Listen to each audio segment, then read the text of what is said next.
I'm Grayson Geyer of the Companion Gundog Podcast and Grayson Geyer's Companion Gundog YouTube channel. And today I'm just going to make a very brief video about classical conditioning as it relates to dog training. It's a valuable piece of knowledge to have under your belt, kind of understanding how these things work. But at the end of the day, it's just a very simple concept that kind of is a part of the principles that govern behavior. We often hear the term stimulus and response in relation to classical conditioning. And obviously the most famous story that's used to teach this concept is that of Pavlov's dog.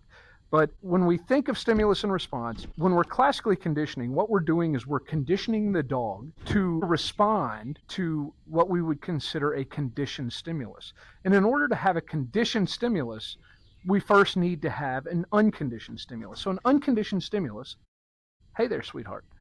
An unconditioned stimulus is going to be anything that elicits a reaction from the dog without having to show the dog what it is, right? So it's usually something that's going to trigger a biological drive of some sort. In this case, for Billie-Jean, it's just a couple of pieces of kibble.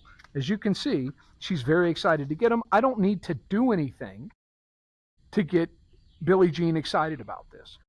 And so what I want to do, yes, is to create a conditioned stimulus that makes her feel the same way that she does when she's presented with food. And in this case, the way I use it is just the word yes. I'm going to use that the same way other people might use a clicker. Yes, good. And so every time I say the word yes, it's going to predict the presentation of food.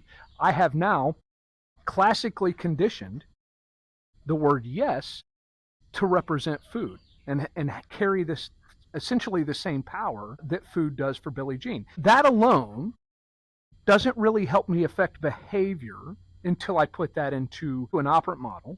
Yes. And we're going to talk about that a little later on the next show. But if we think about what classical conditioning is, yes, it's conditioning the word yes to represent food. It's as simple as that. It's pairing two stimuli. And so if we think about the way it works for Pavlov's dog in that story, the way he set it up so that the tone happens and predicts feeding time, what Pavlov noticed was that the tone began to elicit salivation from the dog. And that's a really important concept because salivation is reflexive. The dog doesn't need to think, I need to salivate. And so we know that we're having a physiological effect on the animal when we begin to use our conditioned stimulus after it's been conditioned. So hopefully that makes sense to everybody. We're going to talk about operant conditioning a little more in our next video, and that's going to kind of help us understand where this all fits into dog training. If you have any questions or concerns, please feel free to leave a comment or reach out to me via DM. And for those of you that are new to the channel or new to the podcast, I've recently started a Patreon. I'm going to come back later, film a little more in-depth conversation about this, and post that to my Patreon channel, and that's Grayson Geyer's Lost Highway Kennels Patreon, and I really appreciate anybody considering subscribing to that.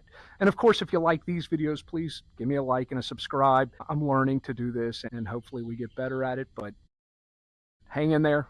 We'll do it together. Thank you.